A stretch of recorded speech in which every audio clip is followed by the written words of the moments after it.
All right. Hello, everybody. Hope you all are doing well. This is DFS Army's tournament strategy show where we're going to look at last night's slate. Then we're going to look at today's slate and game plan what we're doing here. Of course, as soon as the show starts, we have the thumbnail main guy himself getting ruled questionable. So we'll have to look at that here soon. But Thomas Dye, good to see you. Hope you're doing all right, man. Let's look at last night. Last night was not great. I hope you guys did much better than I did. But there were quite a few disappointments that were obvious. Luka Doncic was a core play for me yesterday. He had one of his worst performances of the season.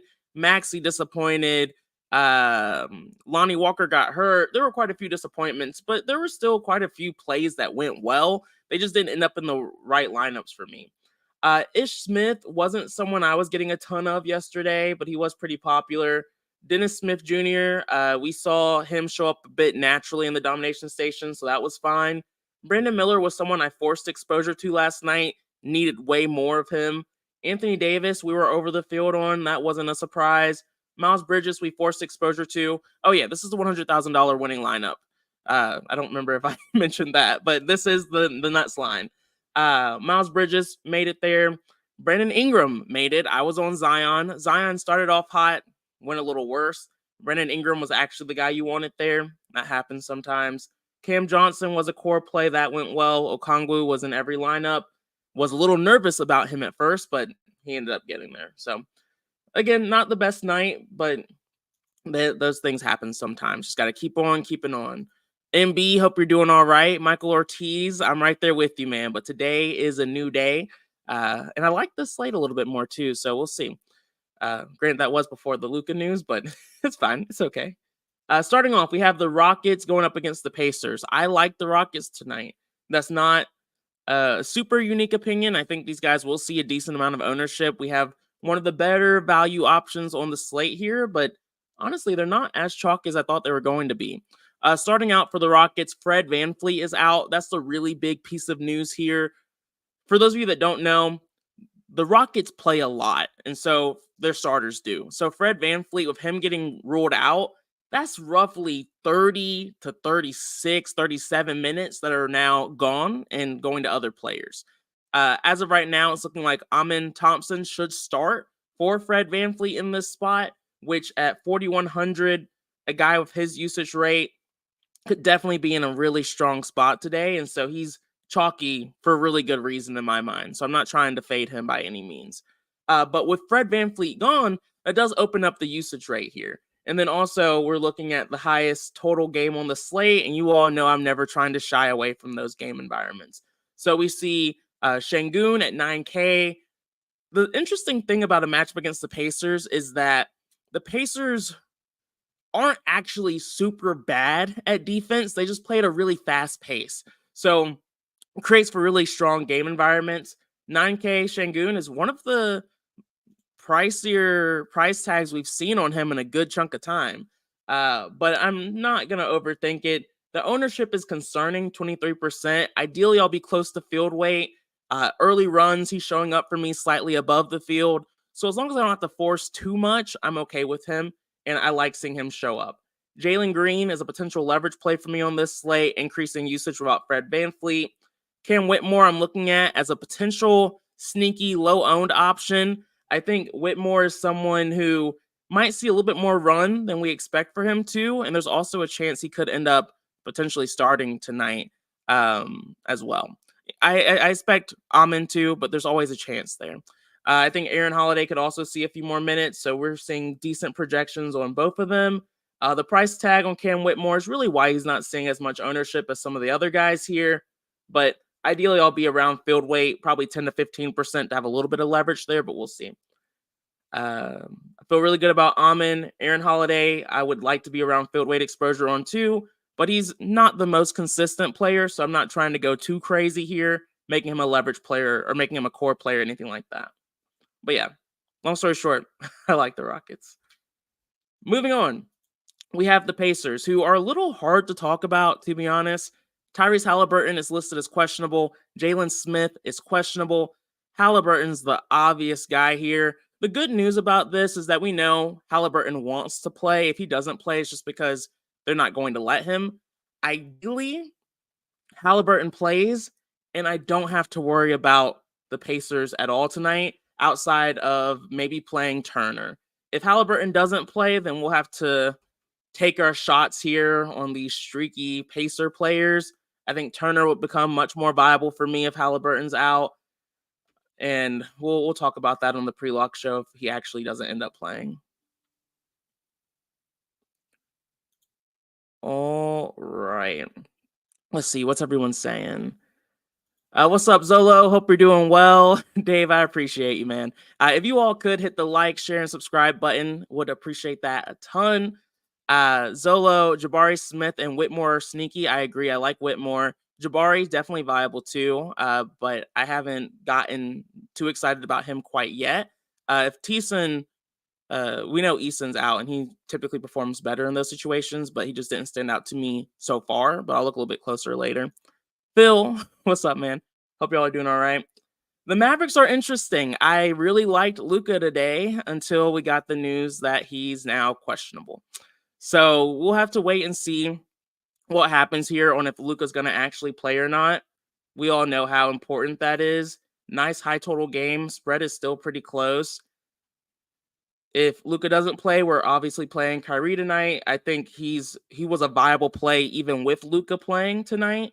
But if Luka doesn't play, he sees a nice boost. We can consider some of the other options here, but I'm really only going to prioritize Irving. Maybe Tim Hardaway, but I doubt it on a slate like this where we have other value options available. If Luka does play, which is looking maybe not that likely anymore, I want to be over the field to Luka. He disappointed me last night. This is a decent spot against the Nets. Totally fine going back here. Ownership is going on Kyrie. He had a strong performance last night. We forced exposure to him. He's definitely a viable play too, but I'm prioritizing Luka here. For the Nets, let's see. Cam Johnson is uncertain to play. Lonnie Walker's TBD. They're on the back end of a back-to-back, so we have to wait for some of this news to see how it's really going to land. Dorian Finney-Smith is unlikely to play, and Ben Simmons is expected to play tonight. Ben Simmons hasn't played too many minutes since returning, so I'm not overly concerned about that. He did have that 40 fantasy point performance in 18 minutes a couple of games ago, but I'm not trying to chase that. Ultimately, the Nets are in a good spot. It's just really hard to see who we should prioritize here with Cam Johnson and Lonnie Walker being questionable. As of right now, I'm taking more of a just wait and see approach until we figure out who's going to play and who's not going to play. But I think Bridges is someone I would like to be around field weight exposure on. If Cam Johnson's out, that's a nice boost to Bridges and Cam Thompson. But ultimately, I think both of those two are probably the most viable guys for me. If Cam Johnson plays, he's viable. If Lonnie and Cam Johnson are out, that's a nice boost to Spencer Dinwiddie as well. So he's someone I expect to get a decent amount of exposure to. Dennis Smith Jr. had a good night last night. Will be in an even better spot if Lonnie Walker sits, and definitely a boost too if Cam Johnson sits as well. So the Nets are interesting, but we kind of have to wait and see until we get super excited about it. Yep, appreciate that. Yep, good old Lonnie. Good old Lonnie. Damn, just realized Dylan Brooks' price. He's super cheap. I knew someone was going to mention Dylan Brooks, Zola, and it's worth mentioning Dylan Brooks. He is cheap, 4,400. Should be more involved. He's seeing plenty of minutes. I think he's similar to Cam Whitmore in the sense that he's a viable play with upside. But Dylan Brooks is just not someone I like to typically go out of my way to force exposure to just because of his low usage rates. But you could definitely do worse. But yeah, I like the Nets tonight. These first two games are good. Things get uglier from here. Next up, we have the Magic going up against the Heat. My general thought process so far on this slate, with the Magic being pretty healthy, is to not force exposure here. Lowest game total on the slate at 212. Close spread, which could keep it interesting if it goes to overtime. But ultimately, I think everyone's priced pretty appropriately here. So I'm not really trying to force exposure. You can look at Paolo, Franz, and Wendell Carter Jr. as potential GPP low-owned plays, but they didn't stand out for me in my research today. Miami Heat, similar story. They're healthy. Heroes probable. Duncan Robinson's questionable. No one's really standing out here. Don't like to pick on the Magic too much. Per the Magic, you can also take a shot on Butler or Adebayo, and I think that's fine, but they didn't stand out for me too much. Low game totals, I never try to go too crazy. It's okay to have like one-off players, but you're not trying to build your lines around that game at all. For Memphis, these guys are struggling. They've been getting hit with bad news all year. And we have more news for them today. Vince Williams Jr., questionable. John Concher, questionable. Derrick Rose, questionable. Santi Aldama, questionable. Tillman, doubtful. Jackson Jr., doubtful. A lot of this will really just end up depending on who actually plays.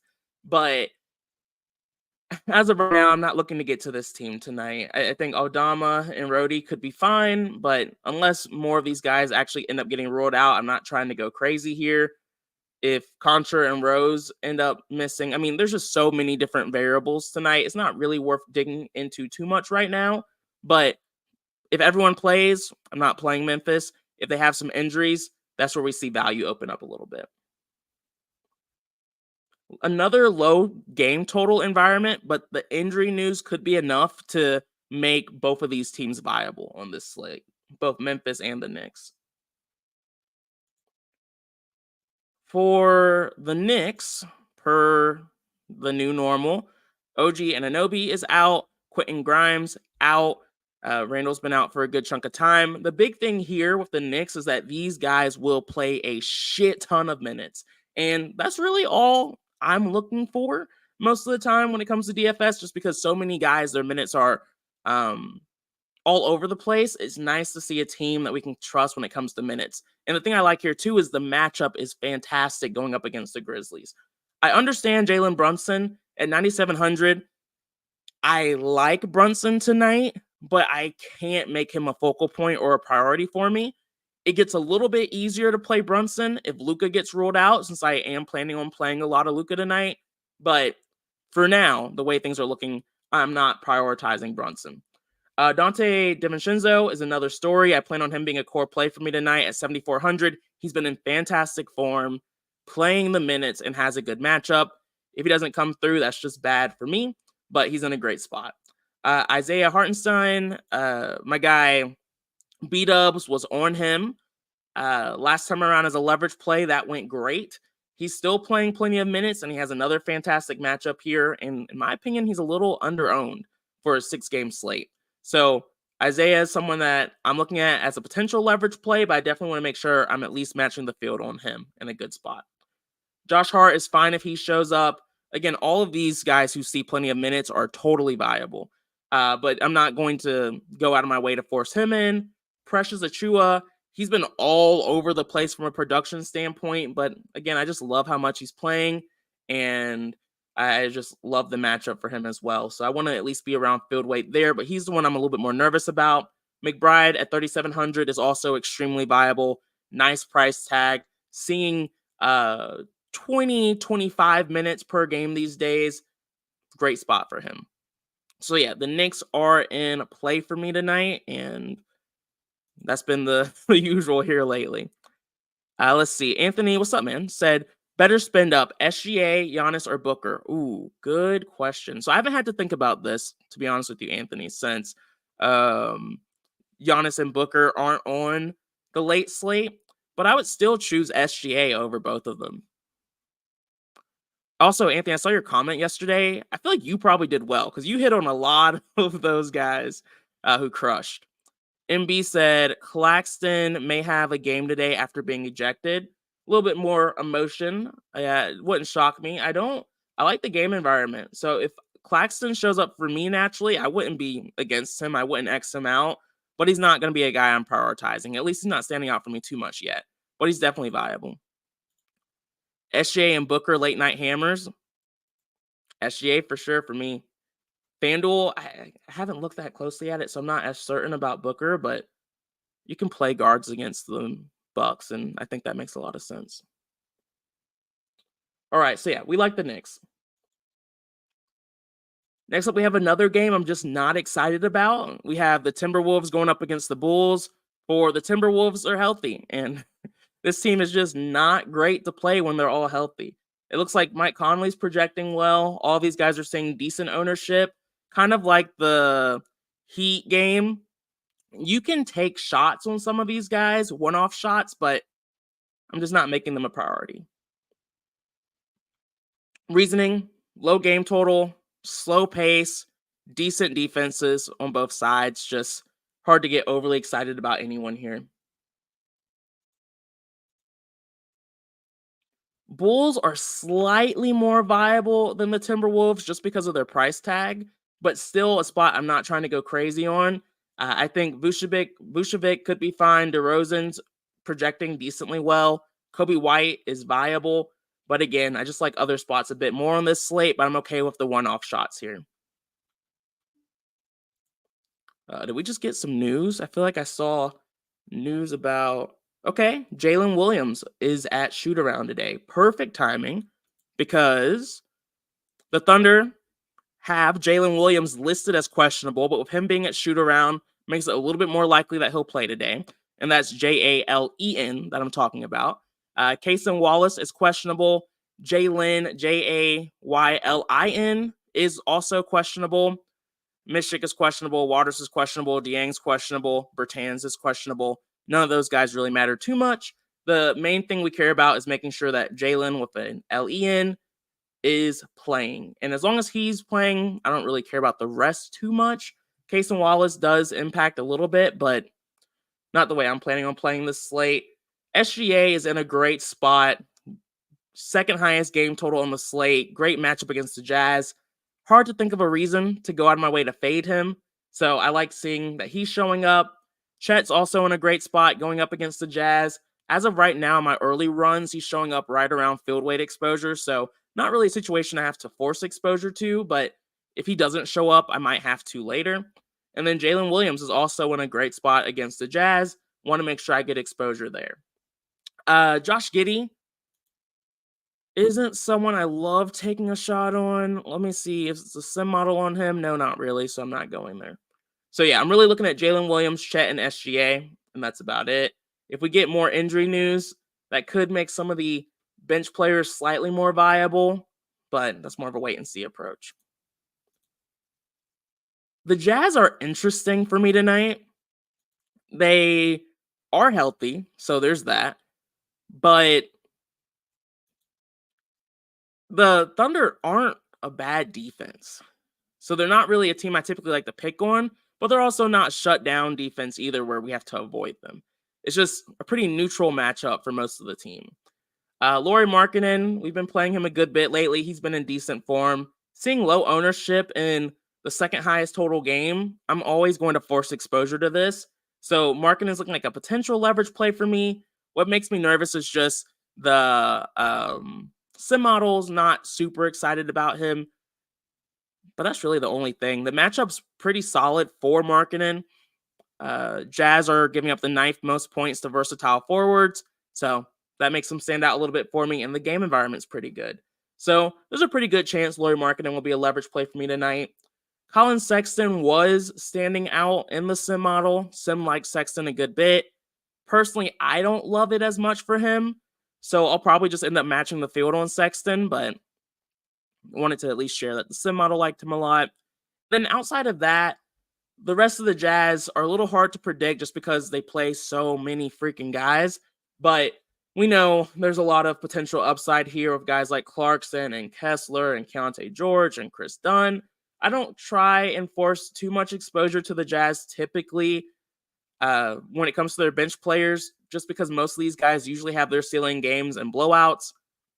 The Jazz get blown out pretty often. This game should stay close, but I'm really only prioritizing Markkanen and will be around field weight on Sexton. And then everyone else who shows up, it's fine, but I don't want them to be core plays.